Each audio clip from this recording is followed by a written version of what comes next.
Hi, my name is Gracie, and this is what happens when you hurt your pinky playing video games. Welcome to 2025.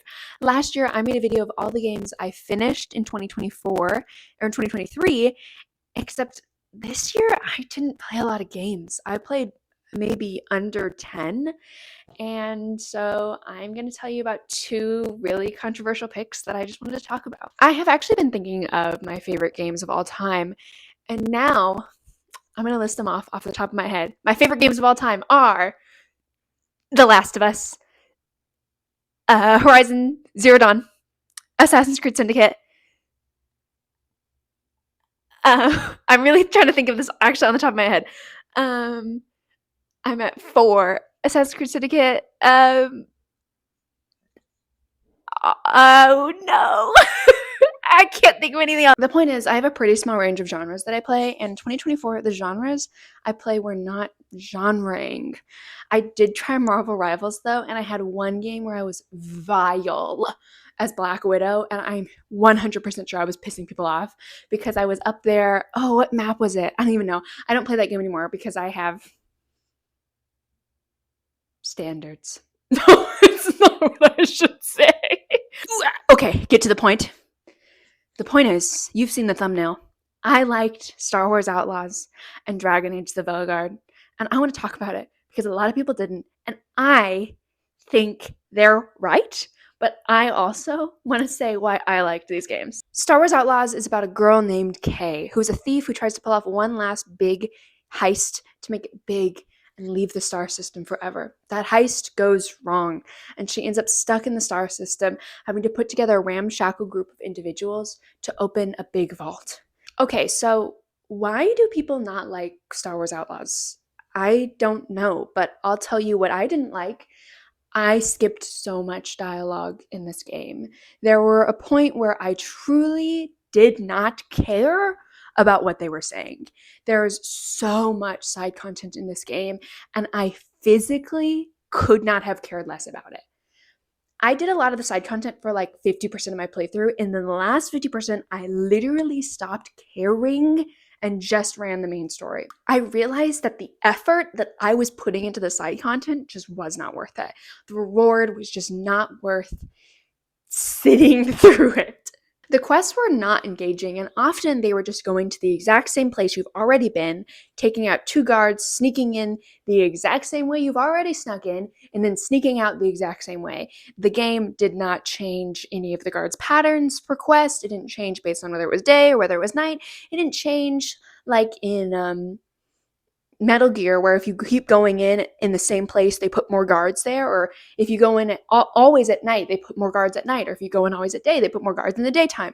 There was none of that. It was shallow, and I think that is one of the biggest criticisms about this game. There's one other thing I do actually know people didn't like about this game, and it was the combat. So there's a blaster. Oh wait, let me get my thing. We got props. Okay, there's a blaster in the main as in the game, and it has 3 modes. So the first mode is like a pew pew pew pew pew, and then the second mode is like an electric shock, which I like never used, and then the third one is a charged blast, which makes an explosion. So the other 2 were basically useless. The electric shock and the charged blast I never used in combat. There was, technically, like, the charge blast you would use on, like, droids. So if a droid was coming, which were, like, the worst enemies, I freaking hated the droids. It was so frustrating. You would try. This is what I'm talking about. The game is, look.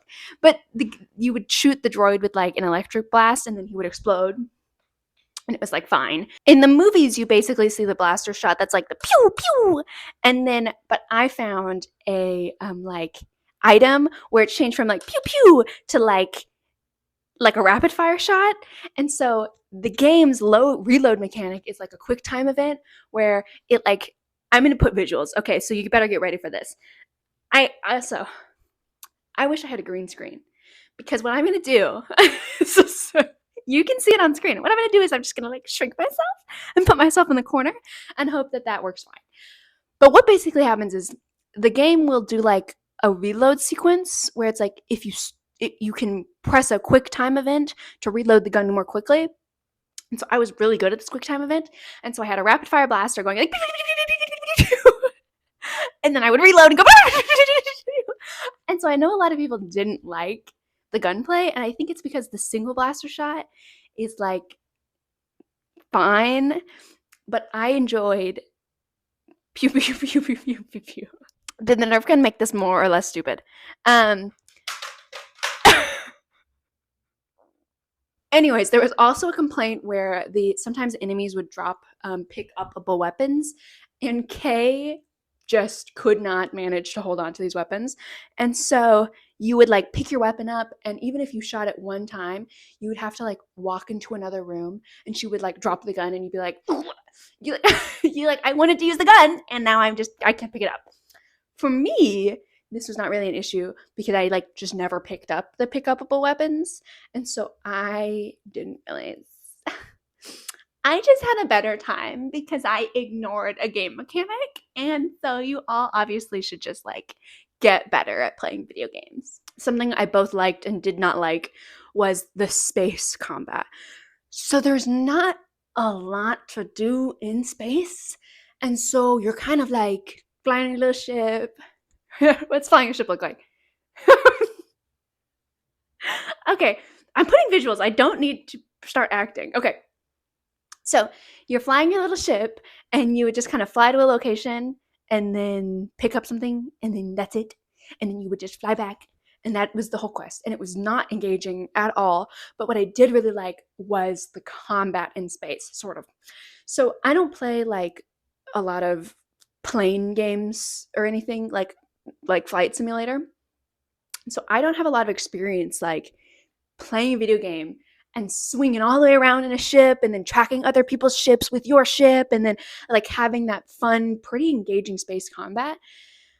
But it was still not great. The space combat, like how the blaster has a cooldown, the ship has a cooldown. And so you would be like shooting someone else's ship, and then you have to sit there and wait for your gun to reload. And so you're just sitting there flying in circles trying to follow this guy where your gun is just waiting for to reload. And so you have a rocket, but the rocket is like fine, but you want to be blasting the people. And so it's kind of frustrating that they put a cooldown there. Like, one last thing about Star Wars Outlaws is just this little tiny thing that pissed me off was there's 2 different lockpick mini games in this video game. The first one, people have said it's like Wordle, but it's really more like code breaker, whatever that game is, where you're trying to like piece together the code, and it's like this is in the thing, but it's not in the right spot, and then this is in the right spot, but it's and this is not a good description. But the other mini game was a rhythm game. And I cannot tell you how frustrating this lockpick mini game was. Because, like, the game people knew it was frustrating because they put all of this other visual stimulus to get you to figure out when you are supposed to click your button. Like, even your controller lights up when you're supposed to press the button input. I'm dying. I'm so angry at it. But the light does not help you. Like, it's so, I can't describe how much this annoyed me. Like, it's so ridiculous because it's like, looking at it, it's like, yeah, you have all of this visual stimulus. You just click the button when it tells you to click it, but that's not how that worked. And so it was like I even turned on the setting that was like easy lock picking because I just could not get this. I could not figure out how to play this mini game, and it's like it really is a reflection of me as a player not being able to figure this out, but it also is a reflection on the game devs because they knew it was difficult and they still kept it in, and it was still so frustrating. I always do this backwards, but it's time to talk about the things I like about the game. I liked Kay. I think she's a fantastic character. She's like the next thing is going to be what I need. She never gives up, and it's not like optimism, like everything's going to be great. I'm going to go beat this mission and yay. It's like, well, things can't get worse, so I guess I'll just keep going until they get better. And I mean, I don't know if that's a great way to describe it. But I also really liked this one side character who like tries to blow everything up, and that was a really good guy. And I also really liked how they described Kay's relationship with her mom. And it was really complex because Kay's mom, I mean, I guess I'm avoiding spoilers, whatever. Kay's mom was not like a good parent, but she wasn't abusive. It was a balance that I actually found done really well, even though the game wasn't written overall very well. The way that they described Kay's relationship with her mother was really good. I also loved the outfits. I love a game that gives me good outfits. That's why I love the Spider-Man games, okay? They got the good outfits. And any game with transmog, I love it so much. I love making like a little I love making like a little pretty main character and then putting her in all these outfits. And then this is such a girly thing to like. Okay, one last thing. The game's most glaring issue to me is it's forgettable. I played this game in mid-October, and it was actually difficult for me to describe the plot of this game because I did not remember it. It's like a Marvel movie, and I like Marvel, but it's like you go to the movie theater, you get your popcorn, you get your slushy, you put Milk Duds in the popcorn, or you put like, whatever you want in your popcorn, extra butter, and then you sit down and you watch a movie and you go, that was a good movie. And then you leave and then you don't think about it very much because this is a popcorn video game. There are good aspects to this game, like Kay as a character and playing Sabak. I loved playing Sabak. But it also has some frustrating aspects, very little quest variety, very disappointing random encounters. But worst of all, nothing stands out. This game dies because it's unmemorable. Everyone talks about the last 3 hours of the game being the best, and I agree on some aspects. For example, at one point in the final chapter of the game, it moves from being like a shooter to being like a survival horror game where you have an unbeatable enemy following you and you have to run around, evade, use all of your, like, it's very intriguing actually because none of the rest of the game is like that. It's kind of like in Phantom Liberty where you are playing a shooter and then suddenly you're dropped into like Metroid Dread and you have to avoid this big deadly thing. But to contrast the good ending of the game, I don't remember any of the characters' names. I don't, like, even that guy who I was like, I like him because he blows stuff up. I don't know what his name was. I wish there was more interaction with the side characters, like on the ship, like kind of in Mass Effect where you can like go up and talk to them. I wish that this game made me care more. My score, 6 out of 10. My script says 7 out of 10, but I was thinking about it before I started filming, and I really think it's like a 6.5 or a 6 out of 10. I suggest if you can get it on sale. I got it for free, and so I liked it more because I didn't pay for it, and I do want to replay it. Like, I like it enough that I want to jump back in now that they've done some game updates and they have the new DLC. Like, I think I want to jump back into it. But I want to jump back in because it's a popcorn game. And not because I want to feel something. Because I just want to pew, pew, pew, pew, pew, pew, pew, and get on with my day. There has been so much controversy about Dragon Age the Veilguard. So I want to start with why I played the game. After finishing Star Wars Outlaws, I played both Coffee Talk games, which I like suggest you should play.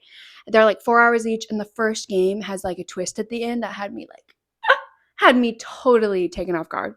Anyways, after playing Coffee Talk, I wanted to play an RPG. I don't know why, but I wanted a large skill tree and a character creator. And I just couldn't stop thinking of Veilguard. The only thing I knew about Dragon Age the Veilguard was controversy, but I couldn't stop thinking about it. However, the exact reason I played this game is because I saw, and I've never had to say this word out loud, Verily Bitchy, I hope I said that right. I watched Verily Bitchy's game on the Sexy Binary, and she convinced me to play it. I had a 12-day company holiday for Christmas, and dang it, I wanted to play a video game. And it was on sale. Okay, when I started writing the script, I finished the game 3 days ago, so it's really fresh in my mind. Okay, where do I even start? Dragon Age the Veilguard is about a person named Rook gathering a team of people to stop something called the Fade being destroyed. I played as a human warrior, which is probably the most basic of all of the options, but I also wasn't sure I was going to like the game. So I picked the most basic option. My character was also part of the Lords of Fortune faction, which I will get back to. So you load in and you are introduced to a bad prologue. The prologue of this game is not good. So the camera swings around, and this story starts like many, in a tavern, with a client not showing up. And then it throws you into a tavern where you talk to a woman who I swear to God you will never see again. And then a dwarf shows up named Varric, and apparently he's like your mentor. And then another girl shows up who's named Harding, and we're trying to find a woman named Nev, and a ritual is starting, and I had no idea what was going on in the game. Literally, the game never explains it in a way that makes sense. Like, with my Lords of Fortune backstory, I was told some very poorly given, what's that word? Poorly conveyed information on how a job went bad and there was some politics involved. And so I got given from the Lords of Fortune over to the dwarf named Varric. Then there's an evil wizard trying to destroy the Fade. So Varric's like, oh, I'll go talk to my old friend the wizard, who's named Solus or Fenharel or the Dreadwolf, which I never understood why he's called all of those things. Then my character gets blown back in the ritual and bonks their big old noggin, and somehow bleeding links me and Solus together through blood magic. Okay. My throat, I need to drink some water. Let's rewind that back. Who am I? Why am I with Varric and Harding? What is my relationship to these characters? Why is my player character named Rook? Why, in the character creator, did they let me name my character if the whole game my character is called Rook? Why did they not just name the character Rook? This annoyed me so much. This is such a pet peeve, but I was in the character creator and it was like, pick a name. And I was like, oh, what name should I give my character? And it didn't even matter. Didn't matter. One time I kept waiting, like maybe the last, like when you beat the Elite Four in Pokemon and they play like a little cutscene and then they show your name and you're like, wow, I beat the Elite Four. I thought this game was going to have a moment where it's like, you beat the big bad guy, and it was going to like go through the epilogue, and in the epilogue it was going to have my name somewhere. Never mattered. I labored over what my name should be for it to not matter, which is such a microcosm of how this game is. Okay, so the prologue was bad. Then why did I keep playing? The gameplay is actually so good. Like, I don't know about how the other classes play. I'm like really warm. I don't know how the other classes play, but the warrior, why don't I just take the sweater off? I'm not doing this for a bit. I came home and I wanted to wear a sweater. I just think like this outfit's like actually like low-key a little bit ugly. And so, ignore that. The combat in this game is actually a little bit like God of War, where you're throwing projectiles and then running up to the enemy and like and breaking down their stamina gauges and then doing one big final attack. That big final attack actually brings us to another point. I chose the Lords of Fortune backstory because it gave me a perk that was like, takedowns require less energy. Number one, this game does not have an energy gauge, so I don't know what they're talking about in referring to energy. I looked it up and apparently it's like, do takedowns more often? Never noticed it. The enemy gauge, like that you have to break, is called their stagger meter. So it's not energy. Like, I don't know what that even meant. Additionally, you got a preferred enemy, which is an enemy you do more damage to. I, as a Lord of Fortune backstory, got additional damage to mercenaries. I met mercenaries 2 times in this game. The first time was when I was in a tournament trying to get armor, and then the second time was in the very last mission of the game. It was frustrating because it clearly meant that there are backstories that are better to play in this game. Like, there's a backstory of the Grey Wardens, which I'm not going to explain what any of the lore on that. And the Grey Wardens get additional damage on blighted enemies. You fight so many blighted enemies in this game that honestly, I think I think the Grey Warden backstory might objectively be the most interesting backstory in the game. Okay, so things I liked about the game. The combat, again, is amazing. I ended up with like a fire, like stagger build, like if that makes sense, where I was throwing my shield and then closing in the distance with my sword and then doing really heavy damage with takedowns, which felt so good. Also, the first special ability the game gives you is like a Spartan kick, and that is the best ability in the whole game. Like what I basically had my build as is I had this AoE attack, which I would run into the battle, like kind of corral all the enemies to be around me, slam into the ground, and then I would use my kick to send them flying off the edge of the map, and it was so much fun every single time. I also liked the companions, I think, a little bit more than other people. I typically don't like micromanaging all the companions during a game because I just am bad at video games and I don't want to deal with it. And so I enjoy that there was a good level of control, but not so much like micromanaging in the heat of combat. I also liked the different duos of companions. So I really enjoyed that there are two companions that if you don't romance them, both of them fall in love. And I also really enjoyed that there are two companions who become like sisters. And there are two companions that are morally opposed to each other and they argue while you're walking around. Like it was not perfect, obviously, but it was good, and I'm glad that they had those things. Since I'm talking about companions, I will now rank the companions from least liked to most liked. My least liked companion was Davrin. Boring, not an engaging story. His companion quest was the most boring of all of them. Second least favorite, sidekick, Harding. Literally forgot about her when I was making this list. Her quest was cool, but her as a character is really boring. I do really like her freckles though, and she kind of reminds me of like Applejack from My Little Pony, who is my... Am I going to get the bronies angry at me?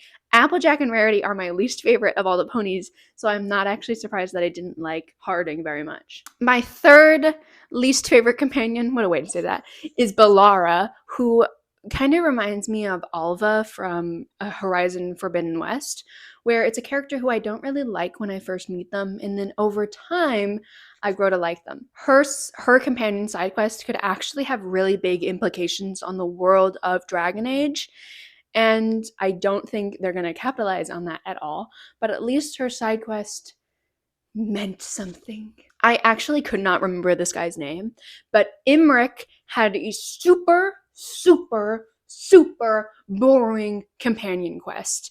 Like, I basically speedran it because I was so bored. Like, it just puts you in a mansion, and the mansion is so boring, nothing to do. And then also, he's the necromancer, and I will admit, I was a little creeped out whenever I was in the necropolis. And so I was like running blind through his quest because I was scared. He does have the coolest ending to his side quest though. His side quest ends with him. Actually, I won't spoil it. I guess I'm doing spoiler free. But his side quest is really engaging in the last 5 minutes. But the other how long was his side quest? The other hour and 45 minutes, not fun. My third to favorite companion was Lucanus, who has the best outfits in the whole game. And if I don't know. Yeah, it's not like Baldur's Gate where you could like choose a companion to play as, but I would have played as Lucanus because he's really cool. My second favorite companion is Tosh. They were great. I thought that they were really funny, actually. They're super blunt, which made them stand out. Tosh has a controversy that we're going to talk about. But before that, my first favorite companion is Nev. She is the coolest. She's like great. Her companion quest is not boring, which is leagues above all of the other companion quests, and it actually ends in a way that feels like it's a closed loop narrative, and that was nice. It's nice when the game actually has a competent story. Okay, it's time to talk about controversy. Tosh is non-binary and discovers this during their time with the main character. They struggle with coming out to their mother, and it also what it means to be different from everyone, not just because Tasha's non-binary, but because they are also one of the only Kunari, which is what their race of people is called, who are like part dragon. I also romance Tosh. There's a scene where Tosh does this. Quick, think about us having sex. So now we need to figure out if it's cash lock or Tom lock. And there was no going back for me. That was it. That was the moment I knew that I was going to romance Tosh. And I wouldn't say this game has a very in-depth romantic story, but it was fine. Mass Effect did it better. Back to the controversy. I almost just said Max. I have not moved on from double exposure. Back to the controversy. Tosh discovering they're non-binary is a little bit cringe. I love Tosh to bits, but it was a little cringe at times. There's this scene that I will never, like, when I think of peak, you just need to watch it. Makara. Mara Namra Benarie Bala. You can't tell me who I am. It was just not it. It was, I mean, everything before Tosh realizing they're non-binary is a little cringe, but everything after that is fine. It's totally fine. Like, there's one scene where someone misgenders Tosh. Oh, I got a text. There's one scene where someone misgenders Tosh, and then they do a bunch of push-ups to apologize. And I'd seen this clip before I played the game because everyone was like, cringe. But it's fine. It's a fine scene. Like, in context, it's totally fine. In my opinion, the worst thing that they did with Tosh was after you have Ceci time, Tosh has a dialogue choice that pops up where it's like, the person who texted me, by the way, was my mom, who will watch this video. But, it's fine. After you have Ceci time with them, a dialogue choice pops up, and the dialogue is like, option A, express your love with words. Option B, express your love like a dragon would. And I was sitting there, like, on my beanbag with my controller, and I was like, the more interesting choice is like a dragon does, but that doesn't really mean anything to me. And then this happened. How do dragons show that they care about their mates? Huh. Sexy growls, sometimes little bits of fire and love bites. That sounds really great to me. That was disgusting. Never in my life do I want my romantic partner to growl at me. Ooh.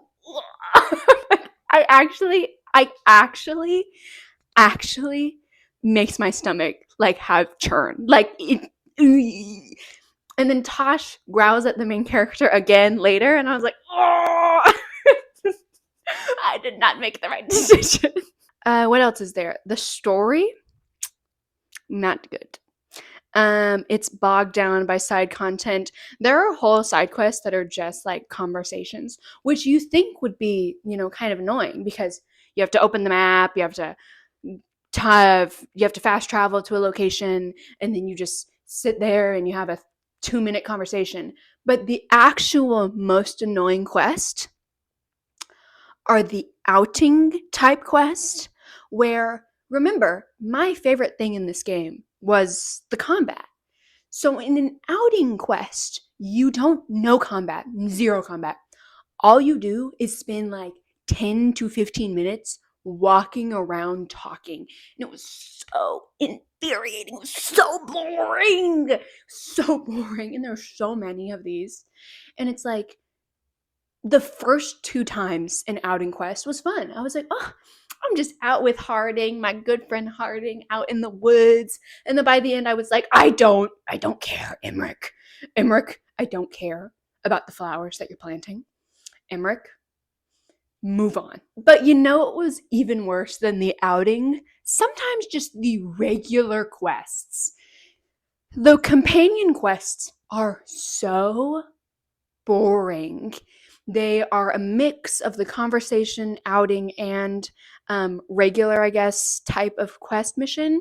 Like I've already mentioned it, Imric's side quest and Davrin's side quest are truly the most unengaging. Like I physically could not have cared less about them. I was skipping like skip. Like I could not have cared less about what was going on. And the game took me about 50 hours to finish.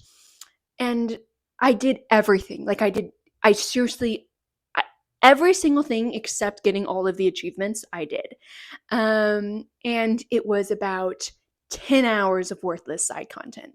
This really does not sound like I like the game at all. I like the game. Okay, I promise I like the game.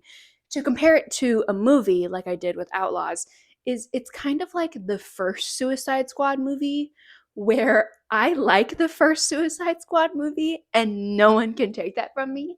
It's introduced us to Margot Robbie as Harley Quinn. It has Karen Fukuhara in it. I love Karen Fukuhara. On the other side of that, the first Suicide Squad movie is not good. It's got bad dialogue. It's kind of ugly. But you know what's also kind of ugly and has bad dialogue? Dragon Age the Veilguard. And I like Dragon Age the Veilguard. After playing Veilguard, I was possessed to try Dragon Age Inquisition, which I got on like sale for like $6, so really no harm, no foul. And I did not enjoy it. I bounced off that game so quick. And it's not like the game's very old. Like you couldn't enjoy it. It's not like it's like broken. Like you can go back and play The Witcher 3 from 2015, and it's not like you're in misery. Like it's just like, I don't know. I'm gonna link to a video on Dragon Age Inquisition that you can watch. But I did immediately notice in Inquisition that my choices and my character had more of an impact in the maybe 2 hours I played than all of Dragon Age Veilguard. In Inquisition, I had picked an elf to play as because she was the most pretty. And I swear I'm not that shallow. It's just like, I don't know. I guess I am, because sometimes I'm walking around like as my player character and I'm like, oh, she's so pretty. But why did I bring this up? I brought this up because playing as an elf in the 2 hours I did in Inquisition, there was so much dialogue, so much race specific dialogue. In Veilguard, there is like no race specific dialogue. So like A, I guess good for them for getting rid of racism. But B, I want don't clip that. I wanted to be able to have some like specific dialogue to my character. Like I know I picked a human, which was the most boring option, but even apparently the Kunari and the elves don't really have any race specific dialogue. It's apparently only the dwarf who does have some race specific dialogue, which I mean is fine, I guess, but I just wish my choices had more of an impact. I guess that's kind of what I'm trying to say. I'm gonna replay Dragon Age the Veilguard again someday because I want to play as a different race and a different class. There are zero choices that could change the plot in any way. Like in Mass Effect, you can make different decisions and make different characters like you or dislike you. This game has none of those decisions. But, well, I'm going to technically, it has 2 outcomes, but none, like, I can promise you, I didn't play the game twice to check the other outcome, but I can promise you that the outcome doesn't really change anything. One of the outcomes changes a non-conversation dialogue. So it's like, as you're walking through, you'll be like, oh, that's that person who I saved, who I should have killed. And then the other one's like, if you save a guy instead of killing him, well, sort of, it's a little more complex than that. He's like, there's a chest in the corner for you. And that's it. There are a few video games I'm really excited to play this year. I mean, I am so excited to play Ghost of Yote. I am so, should I say that like a country girl? I'm so excited to play Lost Records Bloom and Rage. Also, there's a new Coffee Talk game coming out. And Switch 2 reveal. I, at this exact moment, don't know if I'll buy a Switch 2 like when it releases. Like, I might wait a little bit, but I mean, I love Mario Kart. So, but also everyone's getting the like, I played 4 hours of Assassin's Creed Shadows, and I have played all of the Assassin's Creed games. Um, and I don't know if I'll play Shadows. I mean, the chance I play Shadows is like 100%, but I don't know when, and I probably won't make a video on it. Maybe I will. I don't know. I can make a video on anything. Okay, that's it. I'll see you again. Is that what I say? No, I will. I will see you again.